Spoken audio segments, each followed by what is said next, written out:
The Bible says that perfect love casts out all fear. So I want to share with you something I went through about a year ago that did not provide me the opportunity or the privilege of having fear because it forced me to operate in perfect love. I have a midwife. I treat my thing in practice, if you will. My thing is my favorite patient, my ideal patient, if you will, is pregnant mothers. I love working with pregnant mothers because there's a grading sheet at the end for me. It's how quick did she go into labor and did she have to have any assistance or intervention. So it's fun for me because I get to grade myself at the end. So I treat a lot of pregnant moms, and I've got a couple of midwives in town, especially the home birth midwives, that refer exclusively to me because we get really, really impressive labor times. So it's a lot of fun for me. I have a midwife that refers exclusive to me, and she keeps me busy. I keep joking about she needs to buy a church van so she can get all these patients to me because she's constantly sending them over. And she delivered two of my three children, my last two, as beautiful home births. And she called me one evening, and it was odd because she called me on a Sunday night, and she called me about 9:30 at night or so rather late.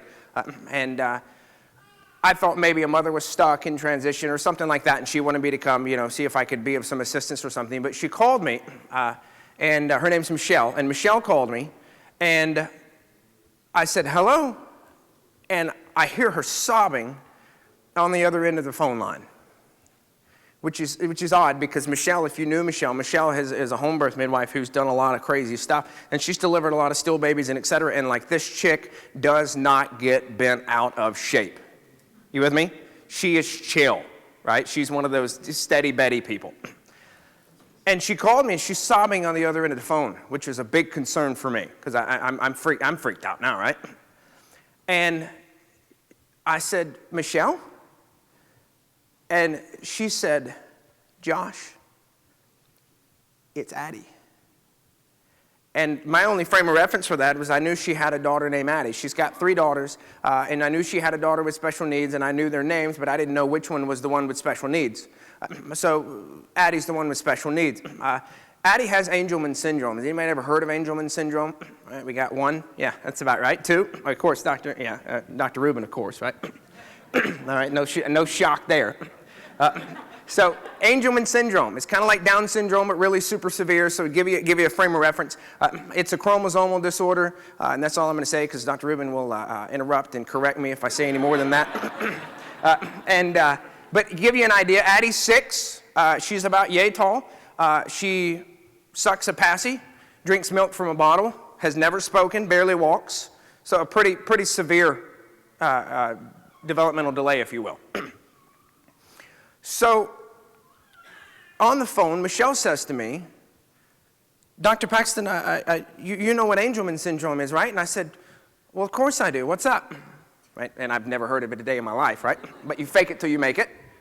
So she says, well, she's crying, right? I'm not going to do the voice-breaking crying thing, but she's crying, and she says, Addie has been in a seizure. This is on Sunday. She says, we got here on Wednesday, and Addie's been in a status, or some people say status seizure, since Wednesday. And I'd never heard of a seizure that would last 4 or 5 days. So they've got her in diapers because she's messing on herself, and they're having to give her, feeding tubes, IV, all this kind of stuff, right, to keep her alive because she's been in a seizure for 5 days now. And she calls me, and she's obviously panicked, which is making me panic because she never panics because she's chill. And she says to me, do you know anybody or anything that can help me? Because in the morning, they're going to come, and they're going to put Addie in a medically induced coma. And I went, and Dr. Rubin's nodding his head. This is how they treat this, right? They can't shut it off, so they just shut their brain down. She says, but the problem I did in my research, she says, I Googled it. These kids have weak neurology to begin with, right, because it's inborn error. And so she says, typically they don't wake up. So there's a great chance that if they do this, that she'll die. And she again sobbing, and she says, this is my baby.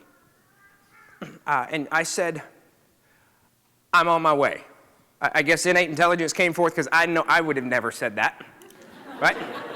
So I said, I'm on my way, right? So I get in the car. I tell my wife, sweetheart, I got to go. I'll explain it later. So I get in the car, and I'm headed up there, obviously Googling Angelman syndrome on my phone, right? So I'm driving, right, Googling Angelman syndrome. And I get there, right, and I'm an expert on Angelman syndrome, right? So I walk in, I'm ready, know what to do here. But here's my thought, though.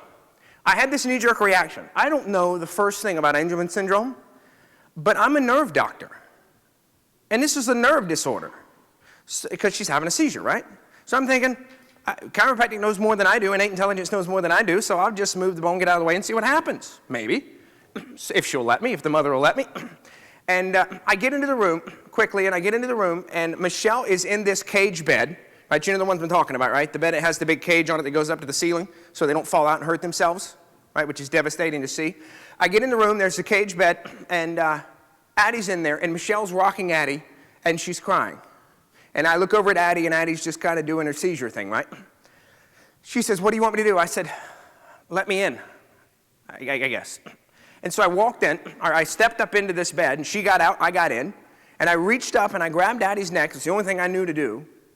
I grabbed Addie's neck, and she was in a full-blown seizure, and I checked her atlas, and her atlas was all stuffy on the left. I took an infrared thermometer, measured her fossa temp. It was 4 degrees Fahrenheit, different, cold on the left. I've never seen that before, so I was so shocked by this. Only thing I knew how to do, the only thing that came to mind was, why don't you adjust her? Brilliant, right? So I grab a hold of the left side of her atlas, and I slam into the left side of her atlas, and God is my witness, you can call Michelle, she'd love to tell you the story. Addie snaps out of the seizure. And her mother looks at me, and so I'm holding her like this, and her mother looks at me and she goes, "Holy shit, it worked!" So I looked at her and I said, "Holy shit, it worked!" Right? So I said, "Of course it worked. Why did you think I came?" Right? So I leave the room, and I walk out of the room, and I kind of snuck in the room because it's actually in Tennessee. I don't have a license there. It's in a hospital I don't have privileges in, so I'm kind of, being Uncle Josh, tiptoeing in the room, right? Right? You know what I'm talking about, right? So I leave the room, though, and I'm a little different. I leave the room, and I decide I'm going to the nurse's station, and I'm going to let them know that I'm here. Is there any sick among you? Right?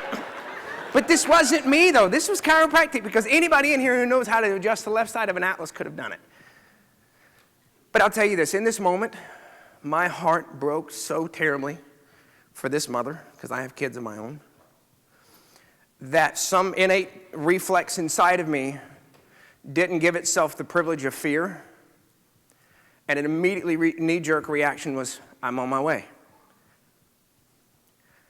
And I began to understand through that experience that the power of that experience for me rests within the fact that, because I empathized with her as a parent, that in that moment, I operated out of perfect love. And that was able to cast out all my fear.